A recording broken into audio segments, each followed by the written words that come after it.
Hello everyone, welcome back to my channel kitchen point. हूँ छूं विजया चावड़ा। तो आज आप बनावीशू प्रसाद बनावीशू ठाकोरजीनु। तो प्रसाद कई रीते बनावो, केटली क्वॉन्टिटी में बनावो, टेक्सचर टिप्स बधे आपणे तेनी साथे आपणे बनावता शीखवाड़ीशू। आपणे चणाना लोटनो बनाववानो छे, आमां बीजो कोई लोटनो उपयोग करवानो नथी। तो चालो आपणे जाए किचन में અને બતાવી દઈ તમને ઇન્ગ્રેડિયન્ટ્સ કે કેટલા ઇન્ગ્રેડિયન્ટ્સ આમાં જોઈશે અને કઈ રીતે બનાવવો તે તમને હું ચાલો આપણે બધા ઇન્ગ્રેડિયન્ટ્સ લઈ આવીએ અને તમને બતાવીએ કે આપણે કઈ રીતે બનાવવાનું છે અને કેટલો બનાવવાનો છે। તો અહીંયા હું આ ઇન્ગ્રેડિયન્ટ્સ બધા લઈ આવી છું। તો આપણે અહીંયા સૌપ્રથમ લીધો છે મેં ચણાનો લોટ જે નોર્મલ આપણે ભજીયા કરીએ કઢી કરીએ તે નોર્મલ લોટ છે, આપણા ઘરમાં અવેલેબલ હોય જ છે। તે લોટ પણ આપણે લીધો છે। એ લોટ છે મારે 300 ગ્રામ છે। તો આ વાટકા બધા મારે એક સરખા છે, તો વાટકા હું તે પ્રમાણે ખાંડ લેવાની છે। તો અડધો વાટકો આપણે ખાંડ લઈશું અને અડધો વાટકો આપણે ઘી લઈશું। તો સૌપ્રથમ આપણે ગેસ ઓન કરીશું। ગેસ ઉપર કઢાઈ મૂકી છે, તો ગેસ ઓન કરી દીધો છે। તો આપણે હવે લઈશું ઘી। સૌપ્રથમ આપણે ઘી લઈ લઈશું। જે આપણે ઘી લીધું હતું લગભગ 200 ગ્રામ જેવું ઘી છે અને 300 ગ્રામ જેવો લોટ છે, તો તે પ્રમાણે આપણે ઘી લઈ લઈશું। ઘી ઓછા વધતું કરી શકો છો, પણ થોડું ઘી વધારે હોય તો સરસ મજાના આપણા પ્રસાદ બને છે। ત્યાં ઘી આપણું ગરમ થઈ જાય ત્યાં સુધીમાં આપણે લોટ ચાળી લેશું। લોટને ચાળવો જરૂરી છે, લોટ ચારા વગર લેવાય જ નહીં, કારણ કે એમાં કાંઈ કચરું બચરું હોય। જો કે આ તમારા ઘંટીનો દરેલો જ છે ઘરનો, એટલે કચરું ના હોય, પણ સરસ એવો આપણે પ્રસાદ બને એટલે ગાંઠા જે હોય તે ભાંગી જાય અને સરસ મજાનો ચરાઈ જાય। તો આ રીતે આપણે બધો લોટ ચારી લીધો છે। હવે આપણું ઘી પણ ગરમ થઈ ગયું છે, તો આપણે ડાયરેક્ટ ઘીમાં જ લઈ લેશું લોટ। તો હવે ઘી પણ ગરમ થઈ ગયું છે, તો આપણે અહીંયા લઈ લેશું લોટને લઈ લેશું। સૌપ્રથમ તો ફૂલ ગેસ આપણે રાખવાનો છે, પછી આપણે ધીરો કરી દઈશું। ધીરા ગેસે એને આપણે શેકવાનું છે લોટને। તો આ રીતે આપણે ધીરા ગેસે આને શેકીશું। થોડો આપણે ફૂલ ફ્લેમ રાખીએ, અત્યારે ઘી ગરમ થઈ જાય આપણે એટલે આપણે એને સ્લો ગેસ કરી દેવાનું છે।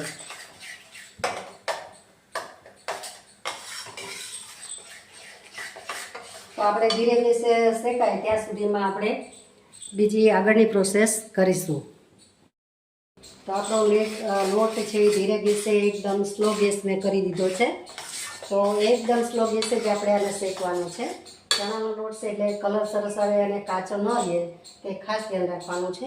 ત્યાં સુધીમાં આપણે જે મોરસ લીધી છે, તો આપણે કાચી મોરસ લેવાની છે। કાચી મોરસમાં આપણે દૂધ લેવાનું છે।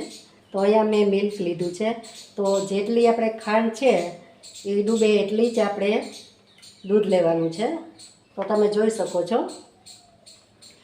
આપણી મોરસ જેટલી જે આપણે સુગર લીધી છે, સુગર આપણી ડૂબી જાય દૂધમાં ત્યાં સુધી આપણે દૂધ લેવાનું છે, એનાથી વધારે લેવાનું નથી। તો આપણે ચડી જાય તે પછી લોટ આપણો પાકી જાય, સરસ મજાનો શેકાઈ જાય પછી આપણે એમાં આ લેવાનું છે। તો ત્યાં સુધી આપણે એને પલળવા દઈશું સરસ એવો। તો આપણો લોટ શેકાવાયો છે અને સ્મેલ પણ સરસ આવી રહી છે અને ગોલ્ડન બ્રાઉન જેવું થઈ ગયો છે। કલર તમે જોઈ શકો છો બદલી ગયો છે, પણ હજી આપણે થોડીક વાર શેકાવા દેવાનું છે। અને આમાં કોઈ વસ્તુની એવું માપ તાલ છે જ નહીં કે આપણે આટલું ઘી નાખવું કે આટલી ખાંડ નાખવી કે આટલું લોટ લેવો, કારણ કે તમને જેટલું ભાવે તેટલું। જો લોટ વધારે થઈ ગયો તો ઘી થોડુંક વધારે નાખી દેવાનું, અને ઘી વધારે થઈ ગયું હોય તો તમારે લોટ થોડોક વધારે લઈને એમાં નાખી દેવાનો, એટલે એની જે કન્સિસ્ટન્સી છે એ મેળમાં આવી જાય। તો એ રીતે તમે બનાવી શકો છો, અને પહેલી વાર તમે જો બનાવતા હો તો પણ તમારું સરસ જ બનશે। કારણ કે આમાં કોઈ માપની જરૂર નથી. બીજા નંબરમાં કે આપણે આમાં ચાસણી લેવાની નથી. એટલે આપણે કાચી ખાંડ નાખવાની છે, પણ ખાંડને આપણે દૂધમાં પલાળી દેવી જરૂરી છે. દૂધમાં તમે પલાળશો તો જે આપણે ખાઈએ પછી મોઢામાં જે આપણે કચડ અવાજ આવે એવો નહીં આવે. એ દૂધમાં પલાળવાથી પોચો પણ સરસ મજાનો થશે પ્રસાદ, અને સરસ એવો બનશે પણ મસ્તનો. એટલે એ ખાસ ધ્યાન રાખવાનું. બાકી પહેલી વાર બનાવશો તો પણ સરસ બનશે. આનો ટેસ્ટ તો એટલો સરસ આવે છે કે તમે એકવાર બનાવીને જોજો. અને એમાં કોઈ બગડવાની કોઈ પેલી રહેતી જ નથી કે હાલો ભાઈ આ બગડશે. કશું જ તમારું બગડવાનું નથી. પહેલી વાર બનાવશો તો પણ સરસ બનશે.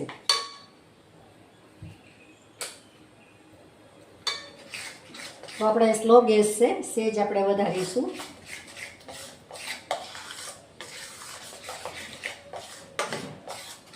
તો દર્શક મિત્રો, મારો વિડીયો તમને કેવો લાગ્યો છે લાઈક કરજો, શેર કરજો અને સબસ્ક્રાઈબ કરજો, અને બેલ આઇકન પ્રેસ કરજો એટલે સૌ પ્રથમ મારા વિડીયો તમને મળી રહે. અને કોમેન્ટ કરજો, કોમેન્ટ કરવાનું ભૂલતા નહીં. તમને ગમતી રેસીપી પણ મને કોમેન્ટમાં લખી મોકલજો, એટલે હું ચોક્કસ બનાવીશ અને વિડીયો અપલોડ કરીશ. તો આપણે જેમ હલાવશું તેમ આપણો લોટ સરસ રીતે પોરો પડી જશે. હલાવવામાં ઇઝી થઈ જશે. એટલે સમજી લેવાનું કે આપણે લોટ શેકાવા આવ્યો છે. અને અંદર જો જારી પણ એવી સરસ મજાની પડી છે.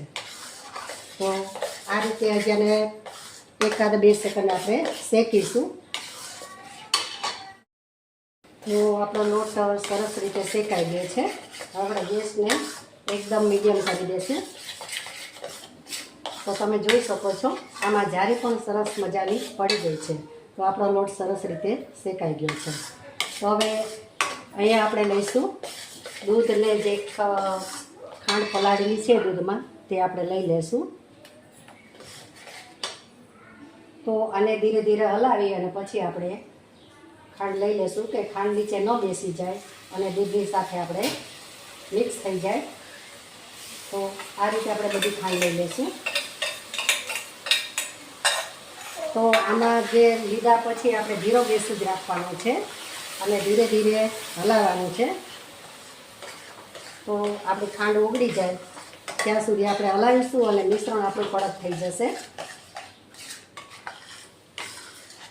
તો તમે જોઈ શકો છો ધીરે ધીરે આપણું મિશ્રણ ઘટ થવા થતું જશે.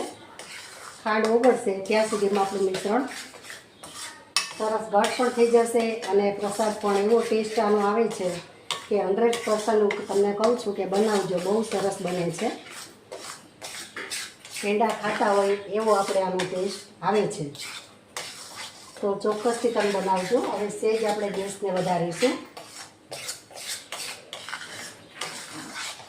સરસ રીતે આપણો પ્રસાદ શેકાઈ ગયો છે. હવે ત્યાં સુધીમાં આપણે જે આ એક ચોકી લીધી છે, ચોકી આપણે થોડુંક ઘી લગાવી દઈશું એટલે સરસ રીતે આપણો પ્રસાદ છે એ ઉખડી જાય. તો આ રીતે ચીકણી કરી લેશું. તો હવે આમાં પ્રસાદ આપણે લઈ લઈશું.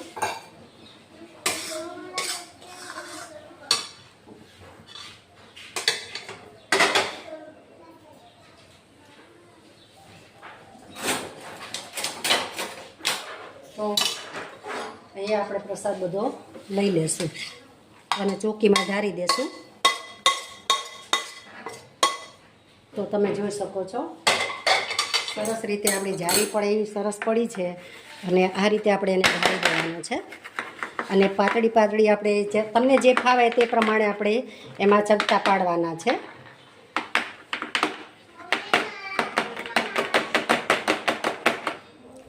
તો તમે જોઈ શકો છો સરસ મજાનો આપણો પ્રસાદ તૈયાર છે. હવે આને ઘડીક વાર આપણે ઠરવા દઈશું એટલે સરસ આપણા ઢેફલા પડી જશે નાના. તો આપણે આમાં થાળી કે કશું ઉપર ફેરવવાનું નથી કારણ કે આપણે સરસ મજાની ઓર્ગેનાઇઝ સરસ રીતે ડિઝાઇન પડી ગઈ છે. તો આપણે આ સ્થિતિમાં રહેવા દેવાનો છે. અને મેં આ પ્રસાદની પોસ્ટ આપણે ઇન્સ્ટાગ્રામમાં મૂકેલી છે, કિચન પોઈન્ટ વિજયાબેન ચાવડા. તો ત્યાં જોઈને તમે જોઈ શકો છો. પણ મેં વિડીયો નહોતો મૂક્યો, તો આ વિડીયો આપણે યુટ્યુબમાં મૂકીશું અને ત્યાં જઈને તમે પણ જોઈ શકો છો. તો આપણો પ્રસાદ ઠાકોરજીનો બનીને તૈયાર છે, રેડી છે. સરસ કલર, ટેક્ચર, ટિપ્સ અને સ્ટ્રીક સાથે આપણો સરસ મજાનો પ્રસાદ તૈયાર છે. તમે જોઈ શકો છો. નજીકથી પણ હું તમને બતાવું છું, કારણ કે આપણે જે વસ્તુ બનાવીએ એમાં ગાર્નિશ કરીએ અને ખાઈએ અને નવું નવું વેરિએશન કરતા હોઈએ, પણ ભગવાનને જે આપણે ધરાવવાનું હોય તો એમાં પણ આપણે વેરિએશન કરીશું. પણ આમાં કાજુ બદામ કે દ્રાક્ષ એવું કશું ન પડે, એટલા માટે મેં અહીંયા ફૂડ કલર લીધો છે. તો ફૂડ કલરથી આપણે આવી રીતે એને ટપકા કરશું અને ભગવાનને આપણે ખવડાવશું આ રીતે. તો આમાં મેં ગ્રીન કલર લીધો છે, કારણ કે જે આ કલરથી તો આપણે બધો મેચ થઈ જાય છે, એટલે બહુ ઉઠાવ નથી આપતો. એટલે આ રીતે મેં ફૂડ કલરથી ટપકા કરી દીધા છે, એટલે એનો સરસ મજાનો લુક પણ આવે છે. તો તમે જોઈ શકો છો. હવે હું તમને એક પ્રસાદની ટુકડો કાઢી દઉં અને બતાવી દઉં. સરસ એવો થઈ જશે, કારણ કે હજી આને ઠરવા દેવાનો છે આપણે. તો તમે જોઈ શકો છો, નજીકથી બતાવું છું. એવો સરસ મજાનો પ્રસાદ આપણો તૈયાર છે. એટલે તાર ખાવો છે? કેવો લાગે પ્રસાદ? પ્રસાદ કેવો લાગે યશવી? મીઠો લાગે ને?